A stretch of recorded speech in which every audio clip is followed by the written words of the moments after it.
Good morning student. आज हम lesson 2 का भारत संविधान में अधिकार का पार्ट सेकंड पढ़ेंगे। टॉपिक है हमारा मौलिक अधिकारों का वर्गीकरण। कि संविधान में जो हमें मौलिक अधिकार दिए गए हैं उनका किस प्रकार से वर्गीकरण किया गया है। भारतीय संविधान में नागरिकों के मौलिक अधिकारों का वर्णन संविधान के तीसरे भाग में अनुच्छेद 12 से लेकर 35 तक किया गया है। यानी कि जो भारतीय संविधान है उसमें मौलिक अधिकारों को भाग 3 में रखा गया है और अनुच्छेद 12 से लेकर 35 तक इनका वर्णन किया गया है। भाग 3 को भारतीय संविधान का मैग्ना कार्टा कहते हैं। मैग्ना कार्टा का होता है विशेष अधिकार। मूल अधिकारों में 7 मौलिक अधिकार थे। यानी कि जब हमारा संविधान बना उस समय जब हमारे मौलिक अधिकार रखे गए थे, मौलिक अधिकार या मूल अधिकार एक ही बात होती है, तो उस समय हमें 7 मौलिक अधिकार दिए गए थे। लेकिन 1978 में जब 44वां संविधान संशोधन हुआ उस समय हमारे प्रधानमंत्री थे मोरारजी देसाई। तो संशोधन हुआ उसके तहत अनुच्छेद 31, क्योंकि भारतीय संविधान के अनुच्छेद 12 से 35 तक मौलिक अधिकार का वर्णन किया गया है, उसमें अनुच्छेद 31 में हमें संपत्ति का मूल अधिकार था, उसे हटा दिया गया और अनुच्छेद 300A में रखकर उसे संपत्ति को कानून का अधिकार प्रदान कर दिया कि ये एक विधायिक अधिकार है, कानूनी प्रक्रिया है संपत्ति रखना। उससे पहले मूल अधिकार था। 2002 में पीएम अटल बिहारी जी के समय में अनुच्छेद 21 में 21A जोड़ दिया गया। यानी जब संशोधन होते हैं तो फिर उसमें कुछ अनुच्छेद जोड़ दिए जाते हैं, उनका भाग बना दिया जाता है ABCD प्रकार से। तो अनुच्छेद 21 में 21A जोड़ा गया, जिसमें 6 से 14 वर्ष के बच्चों के लिए निःशुल्क एवं अनिवार्य शिक्षा का अधिकार दिया गया। ये प्रत्येक माता पिता का कर्तव्य है।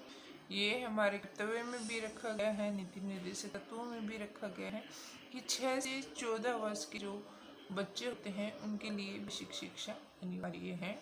तो ये 2002 में क्या अटल बिहारी वाजपेयी जी के समय में संसद ने 2009 में एक RT एक्ट, RT मतलब राइट टू एजुकेशन एक्ट बनाया, जो अब 1 अप्रैल 2010 से लागू हुआ से, और उसमें बच्चों का ये जो शिक्षा का अधिकार है उसको बढ़ाकर कर दिया गया कि उन्हें बेसिक शिक्षा से ऊपर +2 तक की जो शिक्षा है वो उन्हें दी जानी चाहिए ताकि वो रोजगार प्राप्त कर सके। अब हम आते हैं अनुच्छेद 12, क्योंकि जो संविधान हमारे मौलिक अधिकार हैं वो 12 से 35 तक शुरू होते हैं। तो अनुच्छेद 12, इस अनुच्छेद में राज्य की परिभाषा दी गई है, जिसमें विधानमंडल और कार्यपालिका शामिल है कि जो हमारे मौलिक अधिकार हैं उसमें विधानमंडल और कार्यपालिका किस प्रकार से हस्तक्षेप नहीं कर सकती, किस प्रकार से उनकी रक्षा करती हैं। तो राज्यों के बारे में मौलिक अधिकारों के कर्तव्य के बारे में लिखा गया है। अनुच्छेद 13 में राज्य ऐसा कोई कानून नहीं बना सकता जो मूल अधिकारों में संशोधन करता हो या उन्हें समाप्त करते हुए। नहीं, राज्य को अधिकार नहीं दिए गए हैं कि वो मूल अधिकारों में संशोधन कर सके या उन्हें समाप्त कर सके। अनुच्छेद 13 में न्यायिक पूर्वावलोकन का प्रावधान है। न्यायिक पूर्वावलोकन का अर्थ होता है विधानमंडल व कार्यपालिका के वे कार्य जिनसे संविधान का उल्लंघन होता हो तो न्यायालय उन कार्यों को अवैध कर सकता है, उन पे दोबारा विचार कर सकता है। अनुच्छेद 13 के अनुसार संसद मूल अधिकारों में परिवर्तन नहीं कर सकती। यानी कि हमारी जो पार्लियामेंट है वो भी हमारे मूल अधिकारों में परिवर्तन नहीं कर सकती।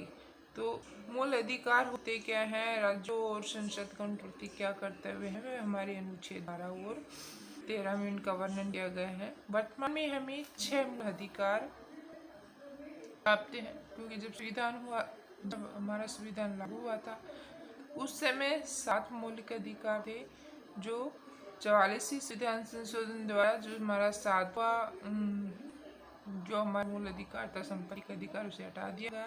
तो अब हमारे पास 6 मूल अधिकार हैं। 6 मूल अधिकार कौन कौन से हैं? समानता का अधिकार, जो अनुच्छेद 14 से लेकर 18 तक दिया गया है। स्वतंत्रता का अधिकार अनुच्छेद 19 से लेकर 22 तक। शोषण के विरुद्ध अधिकार अनुच्छेद 23 और 24 में। धार्मिक स्वतंत्रता का अधिकार 25 से लेकर 28 तक। संस्कृति शिक्षा अधिकार अनुच्छेद 29 से लेकर 30 तक। संवैधानिक उपचार का अधिकार अनुच्छेद 32 में। इसे संविधान की आत्मा कहा है भीमराव अंबेडकर ने संवैधानिक उपचार के अधिकार को। अब नंबर 1 आता है हमारा समानता का अधिकार।